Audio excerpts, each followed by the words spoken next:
Hey everyone, welcome back to the channel. Today, we're diving deep into something that's often misunderstood, misjudged, and even misrepresented. We're talking about OCD, Obsessive Compulsive Disorder. But not just the basics. We're going to uncover shocking facts about OCD that most people don't know. So, if you've ever thought OCD is just about being neat or washing hands too often, you might want to stick around, because what you're about to hear might completely shift the way you see it. Let's get into it. The truth behind the label. You've probably heard someone say, "I'm so OCD," just because they like their desk tidy or can't stand a crooked frame. But here's the truth. OCD isn't a quirky personality trait. It's a mental health disorder. And one of the most surprising facts is how much pain it actually causes. People with OCD don't perform rituals for fun or out of habit. They do it because something in their brain screams that if they don't, something terrible might happen. That could be harm to themselves, to someone they love, or a terrifying loss of control. It's not about perfection. It's about fear. And the fear is real. It's not just nervousness. It's paralyzing, overwhelming, and persistent.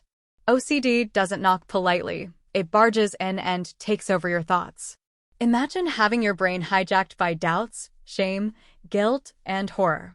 Every day. That's the reality for millions of people around the world. Fact 1. It's not always visible.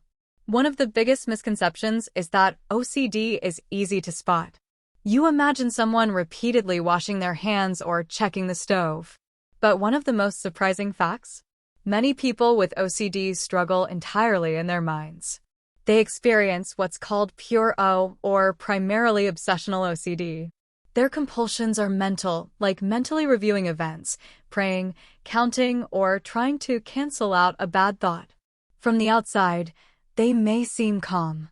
But inside, it's a storm. They're constantly battling doubts. Did I say something offensive? What if I looked at that person the wrong way? Did I sin and not realize it? It's an exhausting loop, and because there are no outward signs, people often suffer in silence. That silence becomes part of the suffering. When people can't name what they're going through, they often feel shame, or worse, they assume there's something fundamentally wrong with who they are. That makes it even harder to seek help. Fact 2. OCD can latch onto anything, even the things you love most. Here's something that might shock you. OCD often attacks the things you value most. If you deeply love your partner, OCD might fill your head with doubts about your relationship. If you care about morality, OCD might make you obsess over whether you're secretly a bad person. This isn't random. OCD targets your core values because that's what creates the most anxiety. It's cruel, persistent, and deeply personal. There are people who develop obsessions about harming their loved ones. Not because they want to, but because that's their worst fear. Imagine being afraid you'll hurt the person you love the most, even though you never would. That's how twisted and painful OCD can be. And the compulsions don't always make sense. Someone might avoid knives, movies with violence, or even certain songs that trigger distress. It's not about what's logical. It's about what feels necessary to avoid emotional catastrophe. Fact 3. The thoughts are not desires. This is one of the most misunderstood and stigmatized parts of OCD. People with OCD often experience intrusive thoughts, random, unwanted, and distressing ideas. They can be violent, sexual, blasphemous, or taboo. And here's the crucial fact. Having a disturbing thought doesn't mean you want it. In fact, the more distressing it is, the more likely it's the opposite of your values. OCD feeds on this fear, turning it into a loop of guilt, shame, and compulsions. Let's break this down even more. Intrusive thoughts are normal. Everyone gets them. What makes OCD different is how the brain responds to those thoughts. Instead of brushing them off, the OCD brain locks onto them, analyzes them, and panics.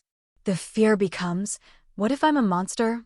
And in that fear, the person may start avoiding certain people, places, or even stop doing the things they love, just to make sure they're safe. It's isolating, exhausting, and incredibly painful. Fact 4. It's not just about cleanliness or symmetry. We often joke about being OCD if we like things neat. But OCD is about obsession and compulsion, and that can look very different. Someone might be obsessed with the idea that they hit someone while driving and feel compelled to drive back again and again. Another person might worry they accidentally poisoned their family and throw out food constantly. It's not about logic. It's about anxiety control. And that control? It never comes easy. Even rituals that seem harmless, like needing to say certain words just right or touch objects a certain number of times, aren't about superstition. They're driven by overwhelming anxiety. For some, not doing the ritual can feel as terrifying as facing real danger. And when those rituals take up hours of someone's day, relationships suffer. Work suffers. Life becomes smaller, more restricted. That's the hidden cost of OCD. Fact 5. Compulsions only bring temporary relief. Here's the twist. Compulsions don't fix the anxiety. They just temporarily numb it. That relief is short-lived, and the obsession always comes back. So, the more someone gives into a compulsion, the more the brain learns, this fear must be real. That's how OCD traps people in a cycle. And escaping that cycle often requires therapy, support, and a lot of courage. Imagine this. Every time you wash your hands to get rid of germs, your brain says, "See? Washing kept you safe." Even if the danger wasn't real, the ritual reinforces the fear. That's why exposure and response prevention, ERP therapy, is often the gold standard. It gently teaches the brain that uncertainty is survivable. This takes time. Relapses happen.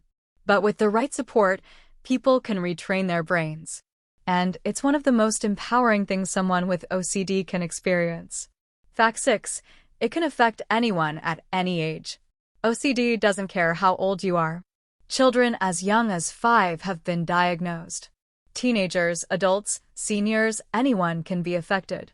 And sometimes, it takes years for people to even realize what they're dealing with is OCD. They might think they're just overthinking, too sensitive, or even going crazy. That delay can make treatment harder, and that's why awareness matters. Some people live for decades before getting a diagnosis.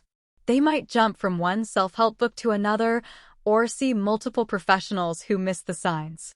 That's heartbreaking. And entirely preventable with better education. And when kids are affected, it's especially important for parents to listen without judgment. A child saying, "What if I hurt someone?" isn't confessing.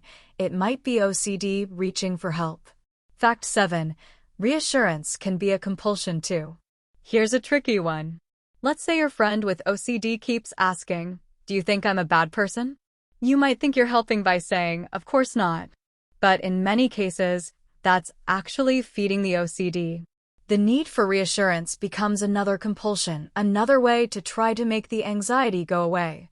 And like all compulsions, it never really satisfies for long. In therapy, people learn to resist the urge to seek reassurance. It's hard. It goes against everything we want when we feel scared. But learning to sit with uncertainty is how healing begins. It takes immense bravery to tolerate not knowing. But that's the path toward freedom. Choosing to let go of control, even when it feels impossible. Fact 8. Recovery is possible, but it's not linear. Here's a fact that brings both hope and honesty. People can and do recover from OCD. But recovery doesn't mean never having intrusive thoughts again. It means learning how to live with uncertainty.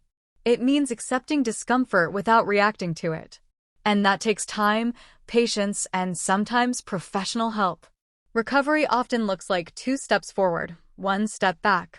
It's messy, but it's also full of moments of growth, courage, and self-compassion. No one chooses OCD, but people can choose how they respond to it, and that choice is incredibly powerful. Celebrating small wins is vital. Being able to sit with a scary thought without doing a ritual, even for 5 seconds, is progress. And over time, those seconds become minutes. Then hours, then freedom. Fact 9. OCD is not a personality quirk, it's a medical condition. Calling OCD a quirk minimizes the real suffering involved. It's not about being extra tidy or super organized. It's a recognized mental illness that changes the way the brain processes fear, doubt, and risk. People living with OCD aren't picky, they're in pain. And they deserve compassion, not mockery. We need to stop glamorizing OCD or using it as a punchline. Because behind every joke, there's someone who feels even more isolated. Words matter. And so does empathy. The media has a big role to play here. When movies portray OCD as funny or cute, it teaches people the wrong message. We need more honest representation, and that starts with conversations like this.